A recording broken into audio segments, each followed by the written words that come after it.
So, we've had Trump threatening if anyone tries to attack him, there'll be 1,000 missiles. And like the irony of it all is like, it's okay for America and Israel to assassinate and kill whoever they want, leaders, religious leaders, anyone who stands in the way, voices of reason, negotiators, but no, you can't attack us. So, Dan Davis has just done a piece on that. Obviously, there's a few bits I want to share, so we'll jump into this now.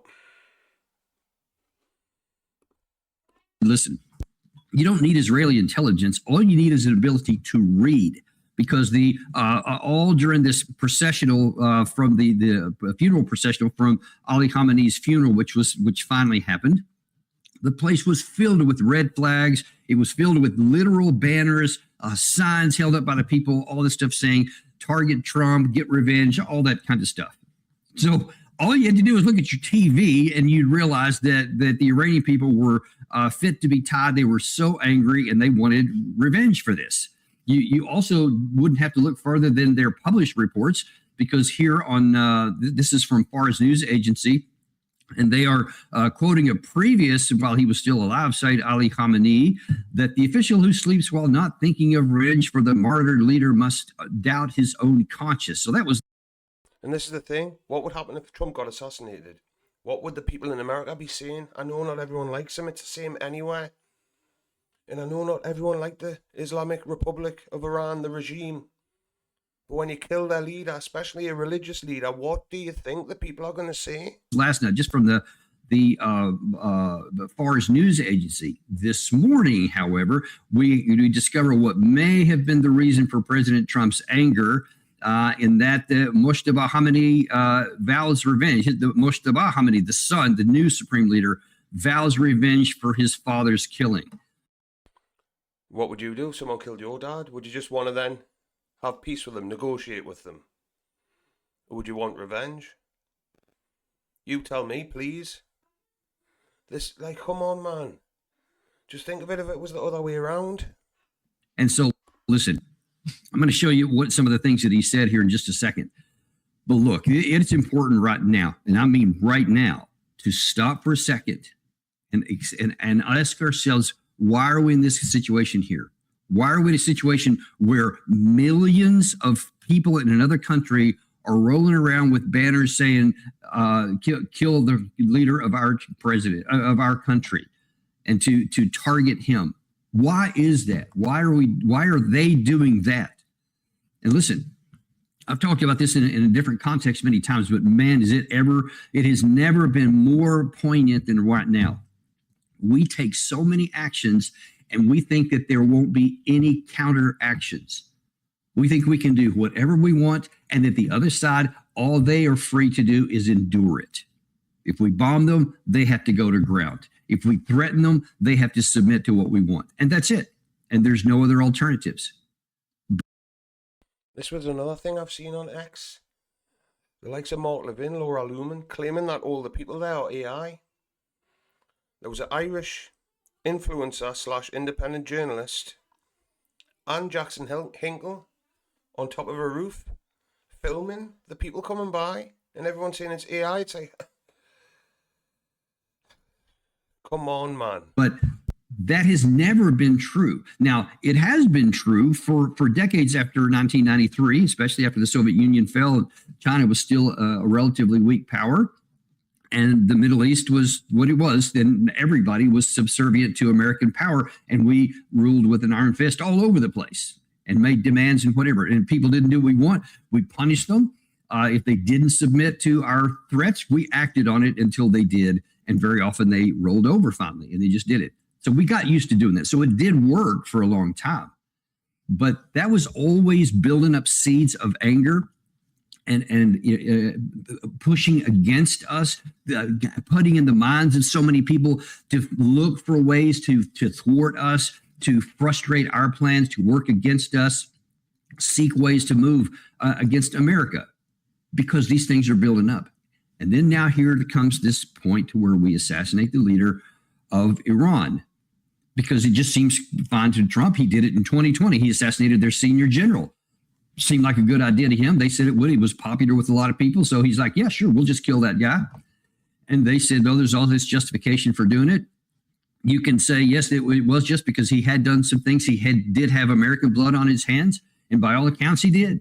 He did help do things for the Iraqi Shia militia during our war in Iraq in 2005 onward, 2003 onward.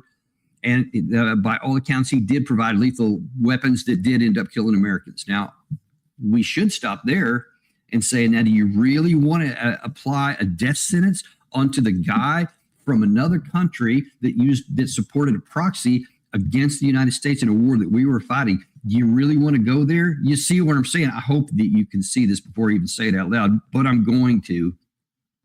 Then by that definition, by that justification, American generals who have been helping Ukraine, who oftentimes have been in Ukraine, helping them work on their battle plans, training them up to go and kill Russians. By that definition, the definition we use to kill Soleimani, others can use the same thing to say, let's kill Americans. Do you understand what I'm saying here? Obviously, I'm against that, and it anguishes me to see that. But what I'm trying to get through to people is to recognize that if you don't want to have any morality and not murder people because you can, and not do it because that's not the laws of land warfare or an effective way to conduct even war, much less just interstate competition, that when you do things like this, there's going to eventually be a response. And eventually, somebody's going to do to us what we do to them, because at some point, the power dynamic will go from when we were way on the top to something like this. It's already starting to shift. And now then people are losing their fear of us, and they're losing their fear of the reaction and the response. And so now here we are. President Trump is fearful for his life. And he's just in having that fear. So you saw all those signs out there. That's one thing. You saw the Fars News Agency. That's another thing. But let's look and see what the man himself is saying. Let's see if I can pull the right one up here. All right. So this is from I'm going to read up from the bottom here, because these are a series of X posts that the account for Mojtaba Khamenei, the current supreme leader, and the son of the slain supreme leader, who, by the way, his own child was murdered in that attack. Do you understand that? I think his wife was too, if I'm not mistaken. But I know that his daughter was, and some other family members, and in addition to obviously his father, was killed in our assassination. And this is the thing. If someone killed your dad, your wife, and your little beautiful daughter, what would your reaction be? Would you think, oh no, we just want peace now? Ooh, look what they've done. They've killed the rest of my family. I better do what they say. A coward would, yes. But do 5 minutes research on Shia Islam. 5 minutes of it. The first thing the Imam told me at the mosque, at the Shia mosque, standing up for the oppressed and steadfastness, facing your enemies head on. They don't get it twisted. They don't just want to make enemies. And I'm not talking about non-believers, anything like that. If someone wants to do you harm, you've got to confront them. It's in the Quran. Read it. So you can just understand it right off the bat. He's not very happy. Now, he's going to refer to a couple things in here. I just want to give you a heads up of what that means. He's going to talk about the prophet, it's the prophet Husseini, who is from the original Shia Islam. Now, there was, back in the year 632, there was a schism between after the Prophet Muhammad, after he died, and they were looking for succession. And then in 632, there was this differentiation between who should be the next the prophet. Should it be someone who was born of his lineage, or there's someone who was selected, etc.? It was a big schism, big division, and they, for a number of years, there was just kind of basically like they had two popes for a period of time. They had two different leaders of the Islamic faith. And that came to a head in 680, when Husseini was going to try and take, I think one of the leaders had died. He said, I'm going to take my rightful place, because he was the grandson of the Prophet Muhammad. And he said, I'm going to take over. And they said, yeah, actually, you're not. We're going to go down here. And then a much larger force surrounded this smaller band of Husseini's people. And they said, either surrender or die. And they said, no, we're not going to surrender. And so they died. They killed all of them, 70 of them, to include Husseini. And that solidified the schism between Shia and Sunni Islam that persists to this day. And Dan, obviously not knowing anything about Islam, tried his best there. And it wasn't bad. Like, for people who don't know, it's kind of what happened, like. But obviously he's talking about the Battle of Karbala. And Imam Hussein, peace be upon him, the son of Ali, who basically was the Prophet Muhammad, peace be upon him, his right-hand man, who he wanted to be his successor. But obviously the Caliphate took over. And then the Imams were persecuted. And Hussein went to meet with Yazid, or Yazid. Sorry. See, I don't know all of it neither. I'm just learning. But they surrounded his caravan in Karbala in the desert and denied the women and children water. And Imam Hussein, peace be upon him, asked his companions to leave. Leave, it's me they want. No, we're staying. He held his child up and they shot the child with an arrow. And then he went out to confront them. They killed him, trampled his body with horses, camels. This is Imam Hussein, and this is what Shia Islam is all about. You've got to stand up in the face of danger, do the right thing. This is what people don't understand, like. They do not understand it. Honestly, it's powerful. And Trump needs to be, like you say, you can't go around murdering people and face no consequences. That's not how the world works. And of course, that was a big, because lots of wars that spawned in the years afterwards between the two, which, we still see periodically cropping up. But so that's who it is. So that also started this whole idea, which Alistair Crook has explained in detail on our show in the past, that there is this mentality of suffering. And that's what they say. That's the whole thing. A lot of the Shia every year, I think, have this ceremony where they talk about the suffering. So it's ingrained in them. So that is the literal symbol of that. Now, let me show you what he has said. We'll start here on the bottom. Before he gets into that, Muharram has just been, not long ago, a few weeks ago, the 10th day of Muharram, the day of Ashura. That was the day of the Battle of Karbala. And Imam Hussein, peace be upon him, is known as the Martyr of Tears. And yes, I cried for Imam Hussein, peace be upon him. I cried. Because it's powerful, man. These people are willing to die for what they believe in, willing to die. To a man, to a woman, to a fault. People just don't have any idea, man. It's scary. The nation seeks to take revenge for the blood of Hussein. That's the PBUH, by the way, is peace be upon him. Is something that they use in their discussions. For years, the Iranian nation has sacrificed its children on the path of Hussein, battling the enemies of Hussein and the enemies of Hussein's way. And today it seeks to take revenge for his blood. Let me say that again. Today it seeks to take revenge for his blood and the blood of people like Husseini in our time.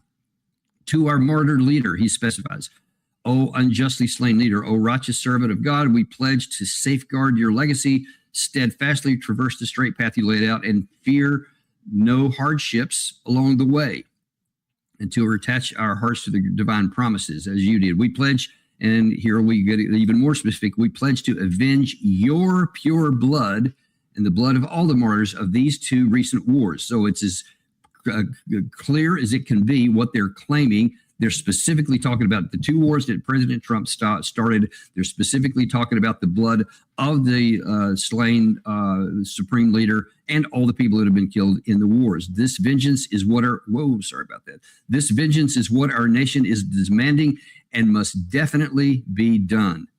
And then he ends it by saying, the criminal, disgraceful murderers of the martyr leader, whose names are fully documented from the highest to the lowest ranks, will carry their dream of peaceful death to the bed, death in bed, to their grave.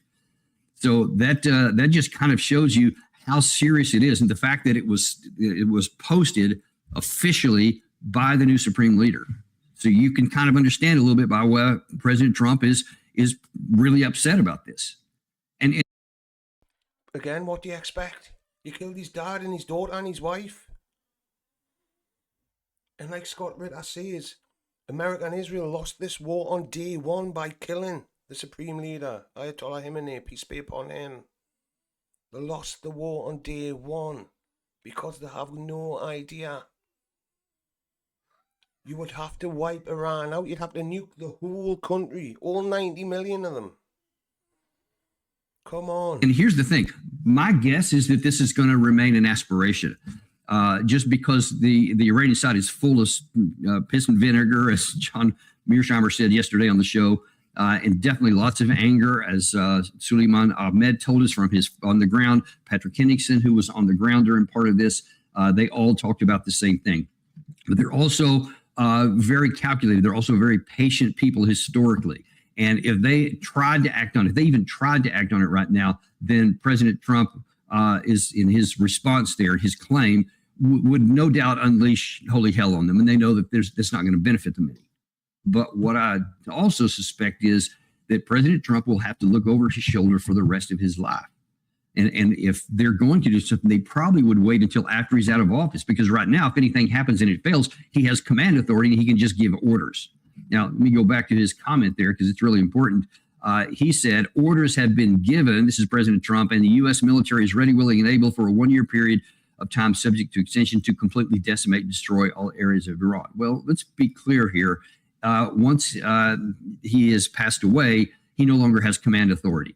So it would be fallen, in this case, onto Vice President and then President J.D. Vance, and he would have to give those orders if it was going to happen. But you can't give orders that holds a future government and a future military to any course of action. Maybe they would, maybe they wouldn't. But if he's in power and there is a physical attempt on his life and it's blamed on the Iranian side, and then he has command authority, he can do that. So for that reason, I think it's very unlikely that the Iranian side would do anything. They would wait until he's out of power, probably some number of years later, assuming President Trump survives that long. His health is obviously not very good. Then they might act on that. But the bottom line is that for President Trump, he will now, especially with these overt, not just what the Israelis may or may not have said, not just what those banners said, but what the leader himself of Iran has said, he's got a target on his back. And he will now have to be worried about that the rest of his life. And that's why I've been saying so many times, don't go down this path. Don't just start assassinating people just because you can. Because now then we're at a place, it was always unethical and foolish in the past and immoral to just kill people and just not even worry about, oh yeah, sure, we killed their kids, we killed their spouses, we killed their families, missiles went through the windows of apartments of some of the scientists, civilian people. We just assassinated people left and right and never thought a thing about it. Nobody ever had any concerns about it. Nobody was worried about it. Well, now then they're worried about it. And now they should be worried about it. Like, this is the thing. Honestly, for whatever reason, if you read anything about the CIA and American military, in the 80s and 90s, the CIA in Afghanistan, in Iraq, were reluctant to assassinate people or even give weapons to proxies to assassinate people, in case those weapons could be traced back to America. And people would be held accountable because we have this thing called international law.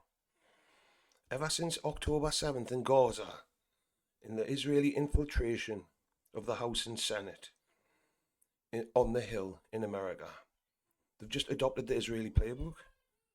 Yeah, if we want one person, we'll just take out a whole apartment block. Like the Ayatollah. Or we want him. We know he's having a meeting with all his companions, his family. We'll just kill them all. Look at the Minab school tragedy. I'll not stop mentioning that. Shame on them. But this is the thing. They've been infiltrated by this dark entity. And it is good versus evil. This whole axis of evil and terrorists. It's the polar opposite. Honestly, it is the polar opposite. I know which side's the good side. And the Shia are on the good side. You don't have to like everything the regime does. I'm not saying that. But if another country came, just China for example, blew up the White House and killed Trump, J.D. Vance and all of them, and his family are there too, what would be the American response? What would it be? I'll leave it at that, but it's the old adage, innit? Fuck around and find out. and he's going to find out, unfortunately.